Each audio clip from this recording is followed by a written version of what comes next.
Frankfurt Book Fair. Interview of the Day. Anthony McCarten, born in 1961 in New Zealand, became famous in the age of 25 with a worldwide known stage play, Ladies' Night. Moreover, you're a successful author, and nice to have you here. Thank you very much. Always wonderful. Anthony McCarten, your new novel, which is just released here in Germany, is titled Show of Hands. What is the book about? It's about a contest to win a car, and the rules are that, and they're pretty brutal rules, you have to stand with one hand on the car, not lean on the car, for longer than anybody else. If you do so, then you will win the car. It's all about last man standing. It's an endurance contest, and it's based on a real event that took place in 1988 in New Zealand, where people broke a world record for this thing. They went over 5.5 days standing around, and this is the start of the idea for the book. To sum it up, what would you say? It's a story, a serious story with a jolly end, or what is it? At its heart, it's a story asking a question. It's saying, of all these 40 people who have 40 different reasons for wanting to win this car, which reason is the most empowering? If you do this, if you want to win the car for someone else, is that going to make you stronger than if you're just doing it for greed or for yourself? So it looks at all the different human motivations. And I wanted to get to a point where you felt this wasn't just about a guy in a car yard running a contest, but it was a contest run by Charles Darwin. So it's the survival of the fittest, last man standing, what human motivation is going to triumph. What exactly was the motivation for you to choose exactly this story for your new book? I was always looking for a little contained idea, you know, that was like a potent metaphor for the macrocosm, you know.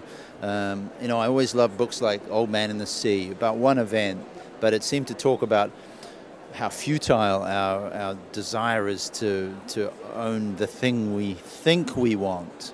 And in the end, hopefully, we realize that actually what we need is quite different.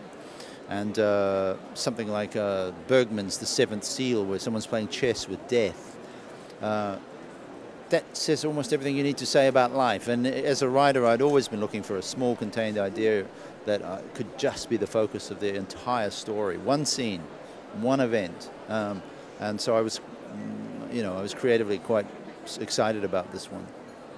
Have you ever had such a situation as in the book, like keep the hand, one hand, such a long time on a car? Have you won anything or something? Let's put it this way: keeping two hands on a typewriter keyboard to write a novel is kind of a little different, a little similar. It's an endurance contest of another kind. But no, I would never do a contest like this. It's crazy brutal. I mean, you can suffer physical breakdown, mental breakdowns. One guy went and got a gun and blew his brains out after 3 days. We need sleep. The lesson for people is, if you can get some sleep every day, you're going to be fine. Do without it, and anything can happen. The San Francisco Chronicle said in a review that you can write stories in such a sad way that makes the readers feel a bit hurt. Is it the way that you want? My only ambition is to try and represent the normal balance of comedy and drama and tragedy that every life embraces. I don't want to write stories that don't have any comedy in it, because to do so would be to be untrue to life. If we talk for 10 minutes, one of us is going to make a joke, right? But you can read whole novels and no one makes a joke. This is not lifelike. So I'm not trying to twist or do something new. I'm just calling it as I see it. How much time have you spent writing this room and this novel? This novel was a tricky one because, you know, seemingly nothing happens. That's a nightmare for a writer. You can't reach for easy incident or an adventure or a run through a city. It's not Da Vinci Code. There's no one's trying to shoot anyone, you know. So to keep drama and tension was very tricky, very tricky. This is one of the hardest things I've ever had to write, but very satisfying. I've heard about plans because of a new book in spring 2010. Could you tell something about it? Yeah, that book's already done. Actually, I'll tell you a funny story. It's called Spinners, and Benedict Wells just released a book called Spinner. So I'm on the search for a new title. So anyone who's listening, it's a story about a girl in a factory who comes home one day and says she's been missing for 24 hours, and she tells her parents that she was taken on board a spaceship.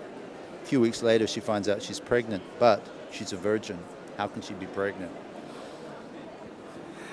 What's your book near your bed at the moment? What are you reading these times? On maybe have you found a nice book here on the book fair? What you would like to read? Yeah, no, I brought a whole bunch of books with me. I tend to travel. I've a toothbrush and a couple of books is my traveling companion. So I'm reading a biography of John Cheever, the American short story writer, enjoying that. Some essays by Saul Bellow, who's probably my great literary hero. It keeps me amused. Thanks very much for the interview. Thank you. Great.